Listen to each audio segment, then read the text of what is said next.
What's up, guys? Hey. Philippines trip 2018 got Alex Parkinson, Mirror Image Ministries, and we are a week in.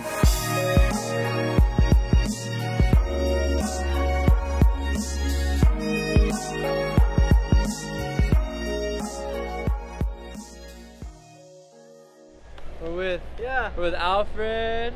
Hello. Hi. And we're in the Philippines. What province? Pasig, Metro Manila. Metro Manila. And we're about to go to the Healing Crusade that's going on like 5 minutes ago. Yeah. And we're expecting healings, miracles, all the above. And these guys have been hosting us. They've been amazing. They've been great friends to us, and all the above. He's my best friend now. Yeah. I've been recording. I've been recording while they've been handing out everything and doing all the hard work. And so we're just so thankful. And see you guys there.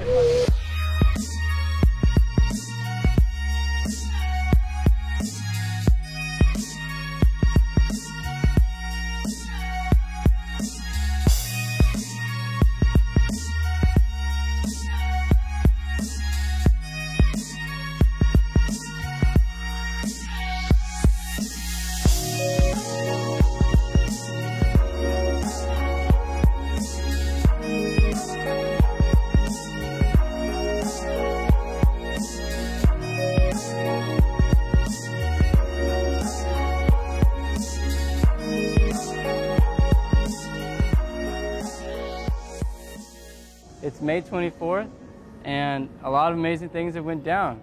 And so, as you can tell, Here we are. we are on a roof of the building we were staying in. We were actually staying with the locals for a while, until like a couple days ago, and it was with the local church. Was it Faith Life? Faith Center Manila. Faith Center Manila, Yes. and so they have been amazing to us. They've been helping us organize the outreach, as well as getting the theater. We rented out a theater for 3 days. That was last weekend, and God was doing some amazing miracles. And wow, I'm trying to zoom in. See ya. Oh, no, I'm out of the shot. So we had blind eyes. That one guy with a broken thigh. Broken thigh. Yeah, so in the first night that we were renting out the theater here in Manila, there was a guy who came who had broken his hip in a motorcycle accident. And God healed him completely. We invited him up for prayer at altar call. He was walking without his crutches. He was able to move and could walk now without his crutches, and it was amazing. Yeah, it was amazing. He literally was not in need of his crutches by the time he left the place.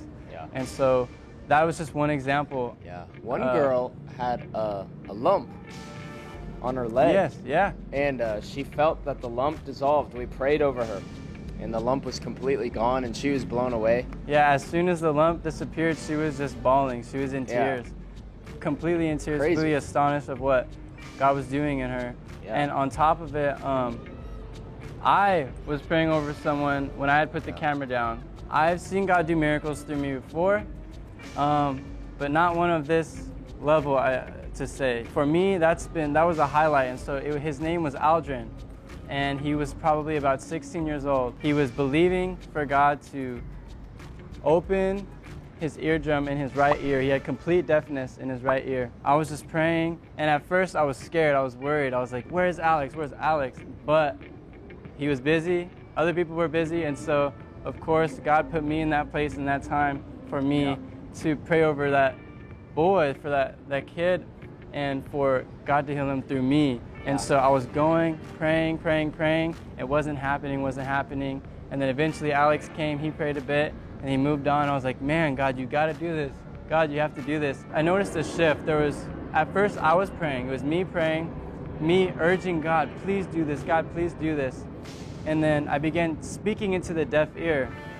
And that was when I noticed a shift. I was speaking to the spirits, speaking to the infirmities, for them to let loose of his ear, for the deafness, commanding the deafness to leave.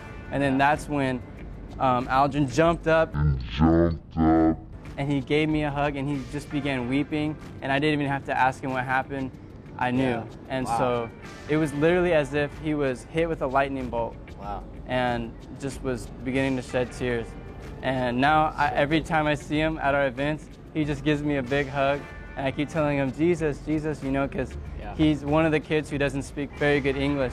That has changed my life, literally. And so now my faith level's like up here, you know. And it's one of those things that it doesn't matter who you are, it just matters if you open yourself up and leave yourself to be a vessel for Jesus to work through you. There's just really so many things going on in this community. We've been doing a lot of feeding and, you know, caring for the less fortunate, you know. At first, there was a lot of communication problems going on, considering just like where to go and like how we're gonna get the money and all that stuff. And so we're just praying, and God really just worked out everything. And so the day we realized we were going to have the money to get the backpacks for the kids, we were just going to get McDonald's and get some food, and we ran into a booth, a back-to-school booth that had this bundle deal for backpacks that was crazy cheap. It was exactly what we needed. It had backpacks, notebooks, pencils, pens, rulers, everything for school supplies. And so we asked the guy, hey, could we get 200 of these? And he was like, probably not. Well, we asked him, well, where could we check? And so he pointed upstairs, and so we went upstairs, and we were asking questions, and they said, yes, we have 500. And we were like, oh my gosh, but we didn't get 500. Yeah. But we bought 200. We bought 200, and we got exactly what we needed. Yes. And on top of it, they threw in some umbrellas, and they threw in, what was it? Some water bottles, that last like a while. That was a huge blessing. That was literally a miracle. We were trying to figure out where to get the supplies and how to get them, but man, God just really put that right in place for us. And we gave them all away too. We were able to bless 200 kids. Yeah. With all of them in a village. Yeah, tons of kids, and it's wild. You know, a lot of the kids speak better English than the adults, and it's just really fun getting to know the kids. And you know, we blessed them with backpacks and food. The local church we were with, they made, I believe, about 200 sandwiches for all the kids as well. Yeah. And we got to bless the kids, and we had a service. My man over here was preaching, doing the Lord's work, which I believe is some of the hardest work ever. But definitely, God provided. He's been moving, and we just finished the last night of the ministry with the kids in Metro Manila last night. No, we're just really thankful for everything that's taken place. God's just so good, and you know, it's really been a day-by-day process of, you know, seeing God put everything together. The Lord promises to work all things according to our good because we love Him, and that's what we've been seeing. And so it's been really like a stretching, learning experience. You know, I think we're all kind of getting our feet wet with missions and doing projects and things like that, and it's just awesome to see it all come together, and just, you know, seeing things happen after we just simply pray and ask the Father for them.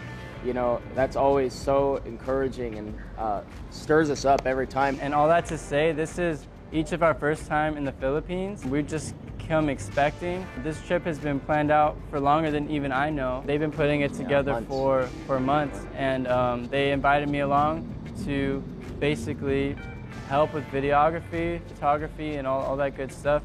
To and promote. He's been doing great.